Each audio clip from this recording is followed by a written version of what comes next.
Dios le bendiga, bienvenido a la Biblia en un año, día número 52. Si has empezado esta jornada con nosotros desde el principio, sabe que hoy es domingo y nos tocan 5 capítulos. Vamos a concluir la epístola de Pablo a los Gálatas considerando el capítulo 6 y luego consideramos los primeros 4 capítulos del libro de Efesios.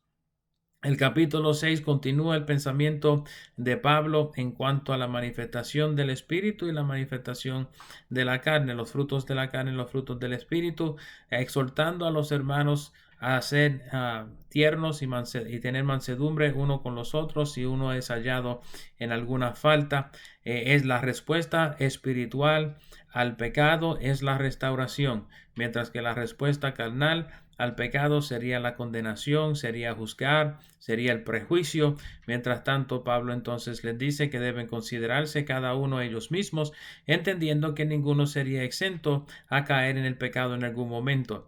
Las palabras del apóstol Pablo aquí nos deben recordar las palabras de Jesús en cuanto a la paja en el ojo de tu hermano y la viga en tu propio ojo. Los versos 6 al 10 deben ser tomados como una porción junta en su contexto. Es difícil separar el versículo 6 del resto de su contexto. El verso 6 habla acerca del mantenimiento o el sostén de quienes instruían y predicaban en la iglesia. Esto reitera lo que Pablo menciona a los corintios, que el obrero es digno de su pago o de su salario.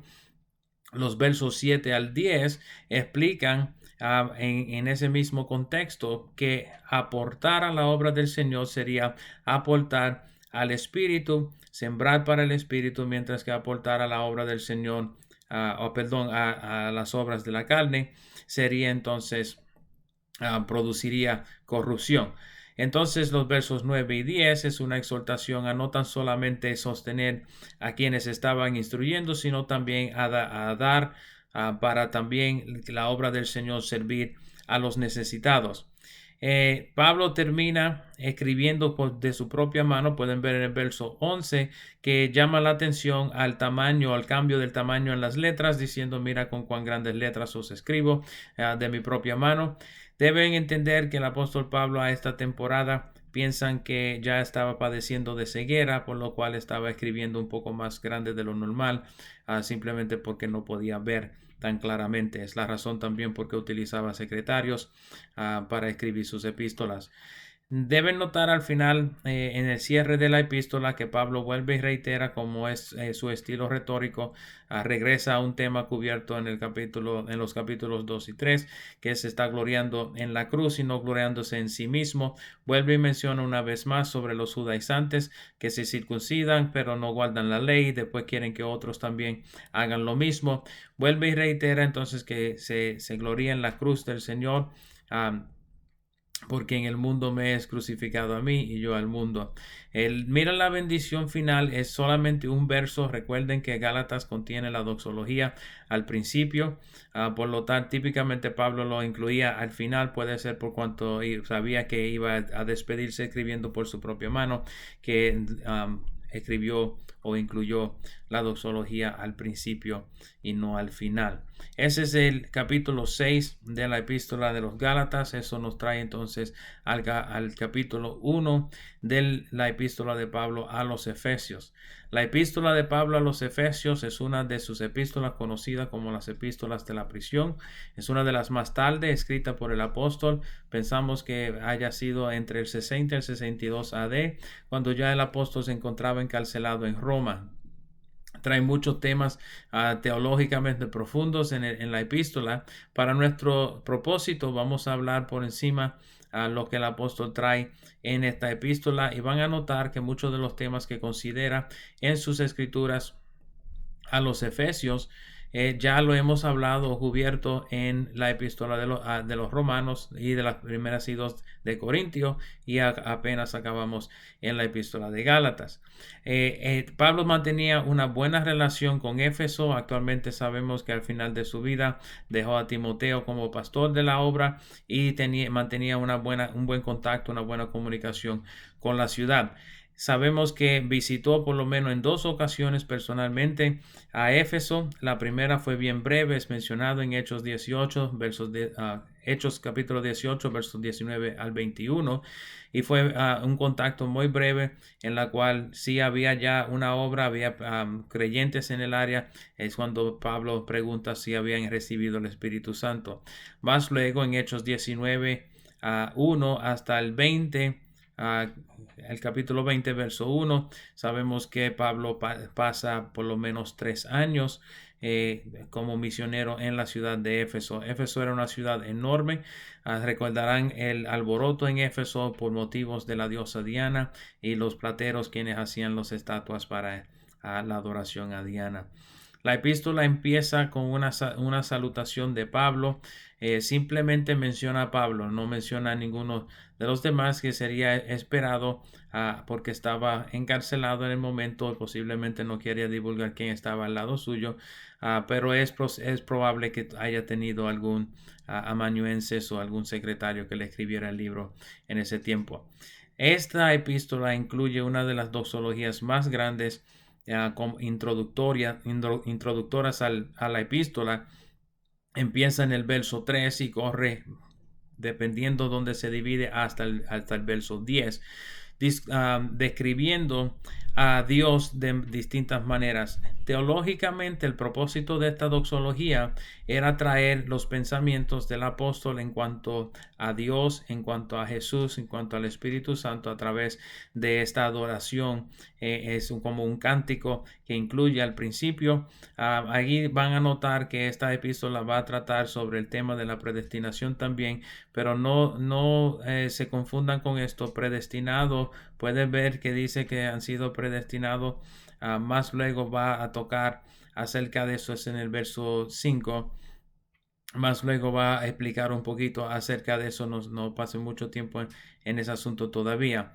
En el verso 11 entonces entra en los pensamientos del resto de la epístola, empezando con la predestinación otra vez, diciendo que hemos sido predestinados conforme al propósito de lo que hace todas las cosas según el designio de su voluntad, a fin de que seamos para alabanza de su gloria, nosotros los que primeramente esperábamos en Cristo. O sea que la predestinación que Pablo está mencionando no es predestinación en lo que muchos piensan que sería que el Señor ha elegido quién va o no va a ser salvo, y que hay vasijas para destrucción, vasijas para perdición, como hemos cubierto en la epístola a los Romanos, sino más bien que los que el Señor ha determinado de antemano en Cristo Jesús, que los que creyeren en el Señor Jesús pues tendrán un destino final de gloria en el reino de los cielos.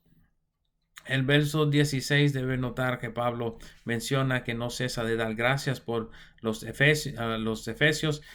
Como dije ahorita, mantenía una buena relación con la iglesia, y sabemos que ahí estaba Timoteo, a quien mandó a buscar. Más luego, aunque ahora mismo estamos considerando la epístola de Pablo a los Efesios, Pablo también le escribe de la prisión a Timoteo específicamente, cual cubriremos un poco más adelante.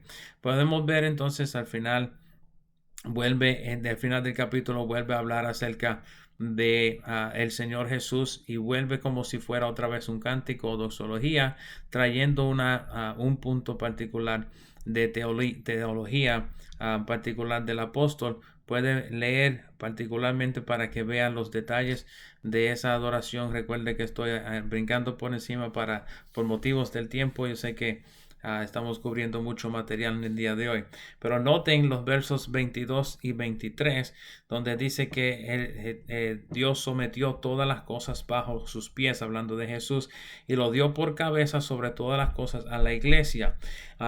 Esta epístola sobre todo va a enfocarse en la función de la iglesia como un cuerpo. Vamos a ver más luego, cuando llegamos al capítulo 4, el apóstol Pablo va a estar mencionando la función de la iglesia, los títulos o los puestos que yo llamo la constitución de la iglesia. Cuando llegamos ahí cubrimos un poquito más acerca de eso, pero lo que Pablo está mencionando en esta epístola particularmente es que la iglesia es un cuerpo y está estresando la unidad entre el cuerpo de Dios. Eso lo pueden ver mencionado aquí en el verso 23.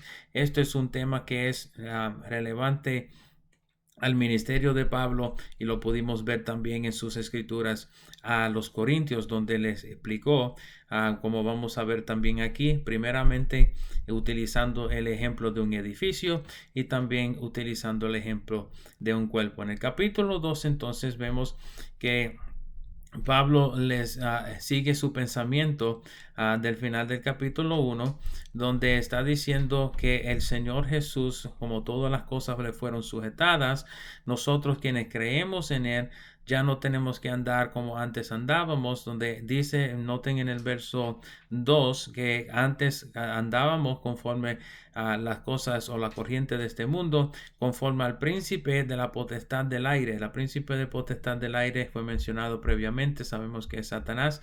Y dice que es el espíritu que ahora opera en los hijos de desobediencia. Miren el verso 5, donde deben notar que esto se parece muchísimo a Romanos capítulo 5, versos 8 y 9, que dice que aún estando nosotros muertos en pecado, nos dio vida juntamente con Cristo, similar a lo que explica en la epístola a los romanos, diciendo que Dios mostró su amor hacia con nosotros, en que siendo pecadores Cristo murió con nosotros.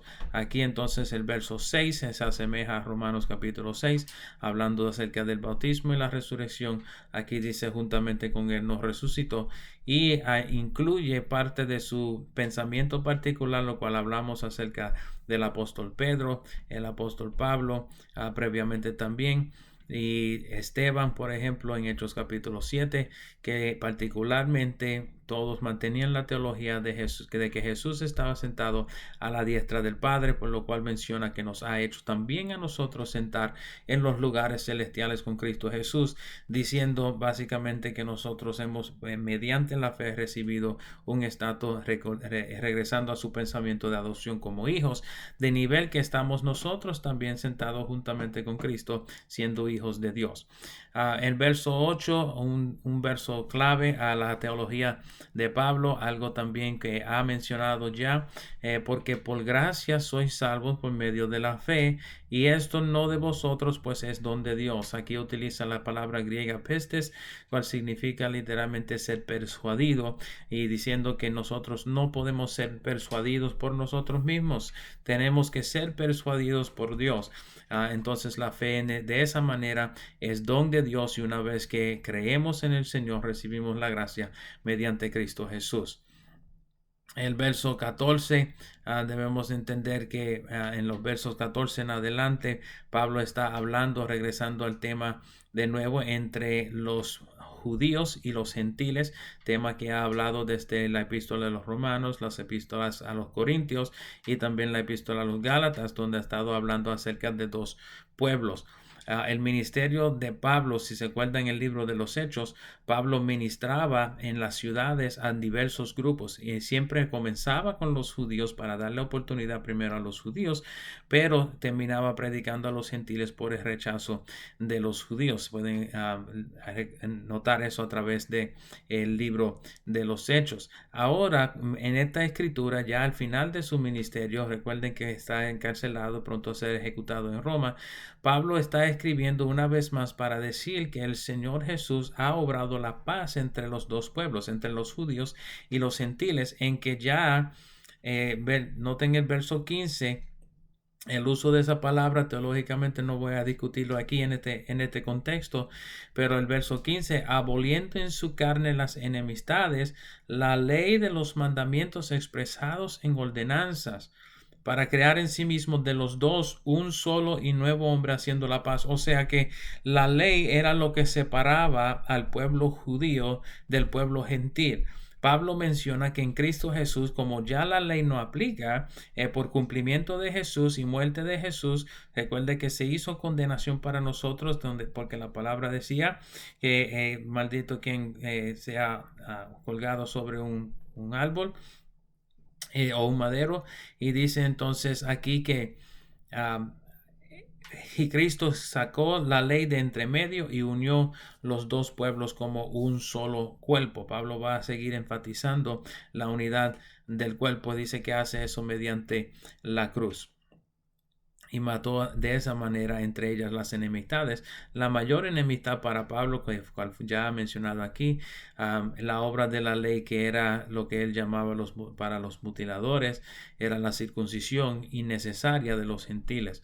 El verso 19, así que ya no sois extranjeros ni advenedizos, sino conciudadanos de los santos y miembros otra vez de la familia de Dios, temas que el apóstol ha utilizado previamente en sus escrituras.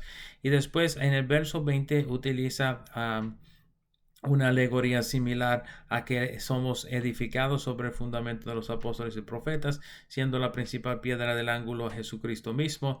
Es una semejanza a lo que le habló en su primera epístola a los Corintios, donde primero empieza hablando en el capítulo 3 sobre edificar sobre el fundamento que es Cristo Jesús, y luego entonces empieza en el ejemplo del cuerpo de Cristo, siendo la iglesia.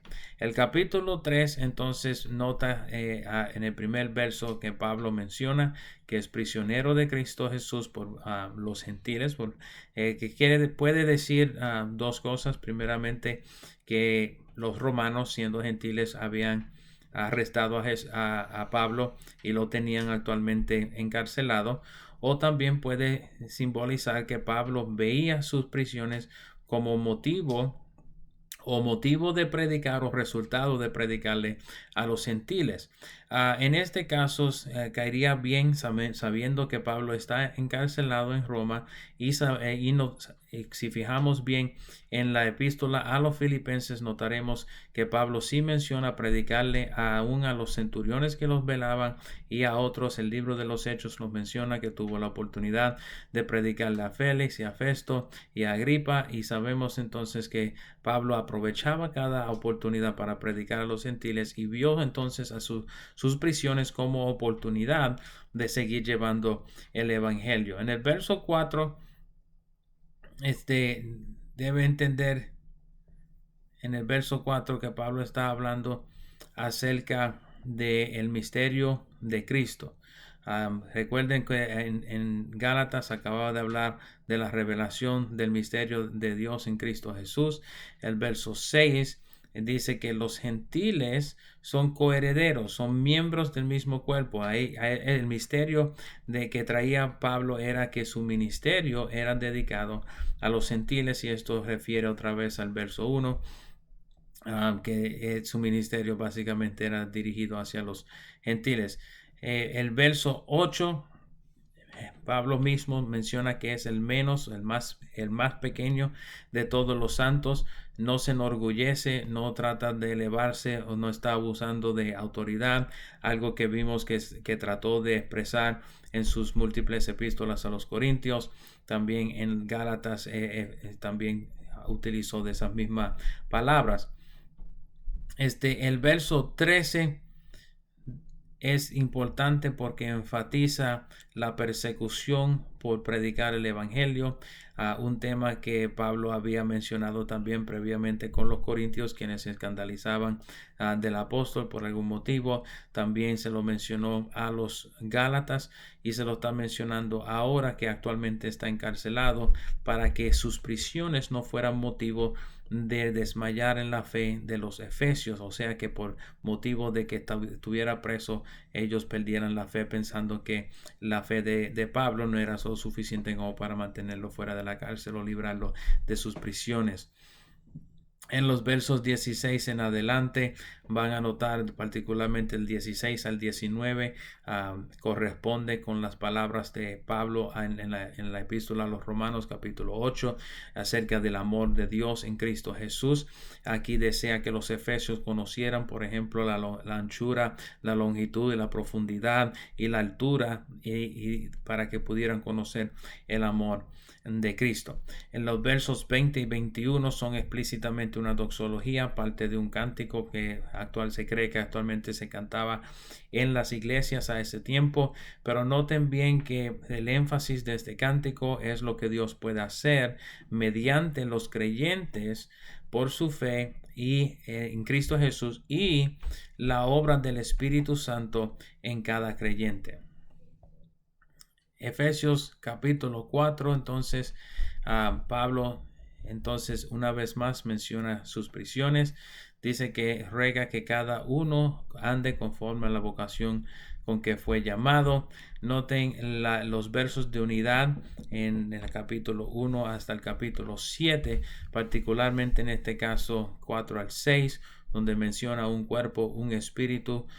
También menciona un Señor, una fe, un bautismo, un Dios y Padre de todos. Lo que está enfatizando es la unidad del pueblo.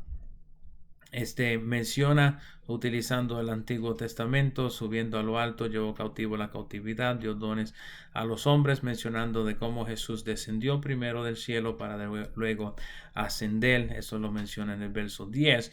Para mencionar a Cristo Jesús, entonces los versos 11 al 16, lo que yo siempre refiero como la constitución de la iglesia, pero ahí se menciona entonces el ministerio de cinco ministerios: apóstol, profeta, evangelista, pastor y maestro. Esos 5 oficios son dados a la iglesia para la edificación de la iglesia o del cuerpo, para que todos lleguen al conocimiento de la plenitud de Cristo Jesús.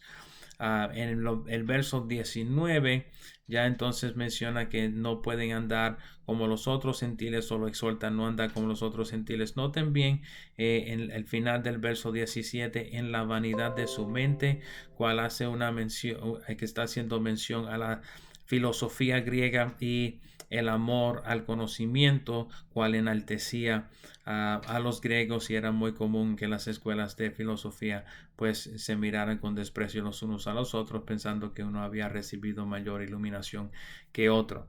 El verso 20, noten que dice: mas vosotros no habéis aprendido así a Cristo, enfatizando el ministerio del apóstol entre ellos, porque conocía bastante bien lo que ellos habían aprendido y la teología que tenían en cuanto a la persona de Cristo Jesús. Versos 22 al 24 les exhorta a cambiar su estilo de vida. Miren el verso 23 particularmente, cual hace la misma mención de lo que Pablo le explicó a los romanos en capítulo 12, versos 1 y 2. Renovaos en el espíritu de vuestra mente.